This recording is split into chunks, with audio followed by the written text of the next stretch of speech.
focus on the lesson. Live in the hills, but it still get a spread. Started with a live, but it still reinvest it. Feel how I feel, then you feel like it's a blessing. I just want the lesson, I just want protection. I'm up and I'm down, but the sound like progression. Farmer never plans if he waits for perfection. Finger to the down, hold it down. Get some energy. Get some energy. There you go. What's up, chat? I got the first half stats for you. The S&P is down 21.2%. It is the worst since 1962. NASDAQ is down 30%, worst first half ever. Treasuries and high yield credit, the worst first half ever. Global equities have lost, Global equities have lost 31 trillion in the first half of the year. All right, ladies and gentlemen, I hope you had a wonderful day. I hope you understood that, man. I try to give her a job beyond just the thumbnail, so she gave you the stats, but if you didn't pick up on it, this has literally been one of the worst things the stock market has seen. So today, end of June, that is end of the second quarter, and now we have the first half statistics, but all the bearish people, all the doomsdayers, they have been vindicated, my friend, because now, 6 months in, we have gotten to see that literally this is the worst we've ever seen. At least the NASDAQ has never dropped 30% in 6 months before to start the year. That's what we got today. The bonds and all of that, so we definitely have a lot to talk about. Now, I got the watch list tomorrow. Should be simple. We're going to go over the keys, but we're probably actually going to focus more on plays today. There's one big play that I liked a lot today, so we're going to explain it, but tomorrow should be pretty straightforward. So, we do have a holiday on Monday, and now that leads into a fun statistic. I love these. I love breaking these down for you guys, but keep this in mind. Whatever happens tomorrow, we are coming into a long weekend with Monday off, but thankfully, we have some history on our side. So here, let me show you this. So here's a nice little chart since 1972. Out of the 50 4th of July since then, the average return on 4th of July has been 0.39. The median return is 0.6. And then the percent of it positive, pretty much, is it a green or red day? It has been positive 62% of the time. Now you're like, all right,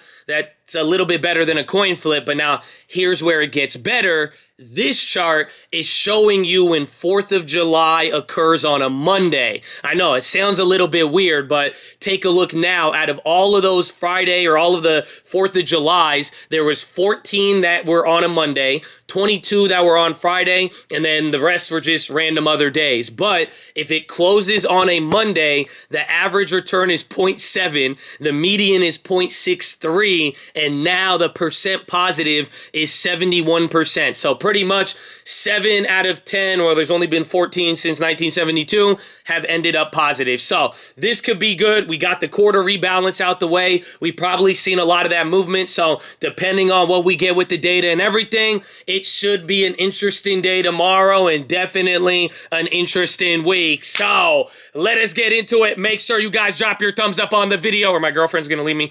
And wait, it's sad. I don't want to talk about it. It's a joke. Honestly, some of y'all were getting real intense on it. But if you don't know, we are live Monday through Friday, 30 minutes before open. YouTube.com/The Stock Market. Hopefully we see you there. It's free 99. Even the members like to help each other. It's beautiful. It's beautiful. Love you. God bless you, man. Shout out to chat. For real. I wore the tank for you. They asked for this. This is all requests. They're like, what are you doing, Josh? Anyways, let's talk about the keys. As far as tomorrow, this one should be very straightforward. In my opinion, it is going to show us whether or not consumer data is more important than manufacturing data. So we started this week where bad news was good news was bad news, but the little caveat is that all of the data reports were based on manufacturing. Those are the ones that had the opposite effect. But now anything related to consumer, personal consumption, we saw what happened even today with personal spending. It has been a negative response. So now, with tomorrow being a lot of ISM and manufacturing data, we're going to get to really verify this theory coming in to July and get to really find out, okay, Yeah, it's more consumer data that's scaring people, or maybe it's everything, but that's the big key. And if you don't know why we dropped today, we did even gap down. It was a pretty bad gap down. We rallied back up to where we were at yesterday, but then kind of came down a little bit. But what happened? The PCE came in lower by 0.1, and that's good, but it's still high. I mean, pretty much you're one PCE inflation report away from it hitting another peak. But the thing that got people is what we told you yesterday, those personal spending and personal savings number. And yesterday or today was the first time personal spending has dropped all year, and now it's like the lowest in 16 months. But that is bad for the consumer. Bonds went up. People got a little bit worried today. So keep that in mind for tomorrow, because tomorrow more manufacturing data comes out at 10 a.m. Eastern, 30 minutes after open. We will probably see some sort of effect. So that's the first key. The second one, the long weekend here with 4th of July, we already talked about it, but like I'm saying, watch now as people position. We're still near the low, so if we could get a strong day, that will be very good. And now finally, this is the thing about tomorrow, it could be a very slow day. I mean, you've seen the last Fridays where either it would be super slow and do nothing, or it would seem slow, then melt up, do nothing most of the day, and then 2-3 point melt up by the end of the day. That's what we got to watch out for. So especially with the last weeks being all volatile and so many things happening, I think anything can happen. It could either be a slow day, very minor, or we might see a more aggressive move upside or downside, just depending on what some of these global factors do. So pretty straightforward. Again, we're wrapping up the quarter. People are feeling some type of way. We've made it this far, so let's see where we go from here. But let us get into the play. So right off the bat, this is the play that I'm talking about, UNG. I made a big play on it today, and I just really, really like it. The first reason is simply I am playing a 10% or more larger move. If you don't remember, a couple weeks ago, natural gas had that big candle. Remember, I bought the play and I was down 1,000. We were able to get like 700 or 900 bucks from it. Ended up being a positive trade, but it was very scary. Then natural gas came down lower, but anytime you get one of these big candles, I see it as an opportunity, especially with everything going on with energy right now. I really thought this one would be a good one to take, so I went ahead and went with that one. But this was the same logic when I made the other play. The spread right now between the US and EU gasoline or natural gas, it's absolutely wicked right now. Go look it up. You will literally see that our gas is plummeting down 50% in like 2 weeks, where their natural gas is literally about to break out to an all-time high. So this is a big thing, and that's why I think with enough time, it could really be a good play, but it just really depends on oil and the rest of the commodities, as long as they don't get whacked too hard, and some of this import-export stuff. Again, why it went down today, there was a surprise build in gasoline inventories, and then we found out that it would actually end up taking longer to get that Freeport from that explosion, to get that up and running again. So that's what caused it. But UNG, I went with the August $23, or excuse me, October $23 calls. I bought them for $1.50 each, and I bought 10 of them. So I spent $1,500, but premiums are super low. And here's my logic. I was going to grab a future. Remember, I did that last time, and remember, I think we made like 1,300 or 2,000% on the other UNG from earlier, just a couple months ago. We played the first run up, so I was like, all right, we got big money on it, we've hit it, I want to use the futures, but I said, okay, options are cheap right now, or at least for UNG, they've came to the lowest. Doesn't mean they'll necessarily hit in this market, but what I decided to go for was go with the options now, and then if it does keep plummeting, I could go with the futures and then add to that. So that's why with enough time, I think it'll be good. But with what's been going on with Russia, Europe, the gas, they're even talking about a gas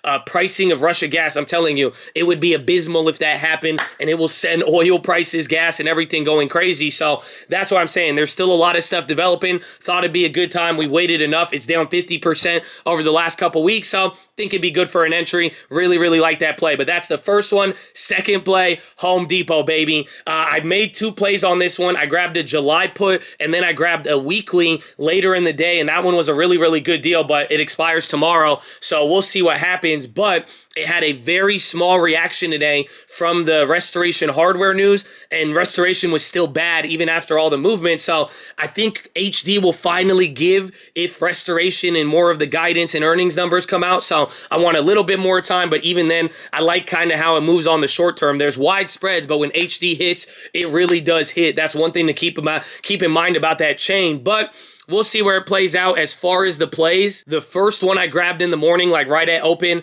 again, I was playing the theory that we talked about yesterday with restoration. I grabbed a July 15th 230 put pretty far at the money, grabbed one of them for 55 cents, and then later in the day, I waited a couple hours, almost towards the end of the day, I grabbed expiring this week tomorrow, a 267.5 put, and I grabbed one of them for about 44 cents. So not too bad. That play even went up 100% at one point, kind of came down. So we'll see if it's up in the morning. I'm probably going to sell it quick and not going to play any, hold it for the last day, YOLO coin flip type thing. Again, usually if we could get a good deal in the morning, take it. And that's what we did. We sold those SPY puts from yesterday. I cut out of like a VGK and then even one of the BETOs that we still had. We took a little bit of profits across the board. So there was that. That's the second play with Home Depot. And finally, Tripadvisor. This one was a scanner play. It's very weird. It just makes me wonder because it showed up. The option trade is dead. We had good news out of I think it was China, like Trip.com, not Tripadvisor, but they had a weird options activity July 8th, and even the rest of the chain isn't that active. So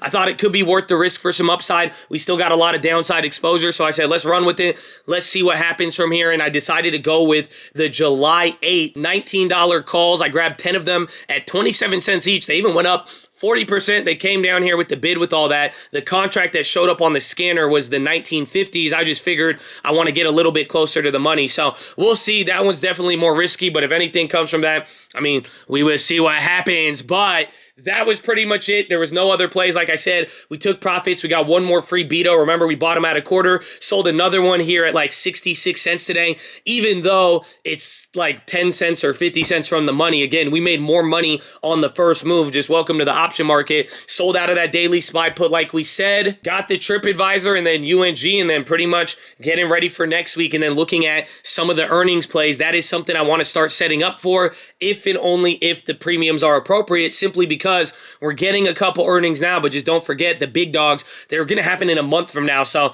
you see what a month could do to some contracts. Just keep that in mind. But that is pretty much it. It's been a crazy week. It's been a crazy first half of the year. Like I said yesterday, man, glad to see some of y'all still in the game and not giving up, but we'll see where tomorrow is. It could be really exciting or really boring, but either way, we're going to get something. So I hope you're ready, but that is your watch list, ladies and gentlemen. Make sure hydrate, healthy, ready to go. Make sure post your watch list. Make sure we see you there in the morning. I need the armor on. I need the helmet shining. I need you to remember, baby, it's all about the habits, and the real risk isn't really risk. It's all about ideas. Do you realize one idea could change your life? One good idea. Do you realize we have so many habits throughout our day that more often than not, we're not even thinking about like a money-making idea. When have you taken that time to sit there and say, I'm going to think about a money? It's all about ideas, baby. So let's get it. I want to hear your ideas in the morning. Keep thinking about it. Keep grinding. Keep staying in the game. And keep staying positive, Chad. We love you. God bless you. I'll see you in the morning. And peace out. I love you. Good night, Chad. God bless. I don't know what to say. Is this weird now? Okay, it got weird. Okay. And bro, it's the damn computer screen. You know that? I figured out what makes me look so pale on camera too is when I have a white screen up. So like, watch, if I change it, I think it'll. Let's see. I'm talking. See, look, is that crazy? Scammers, bro. Okay, I love you. Bye.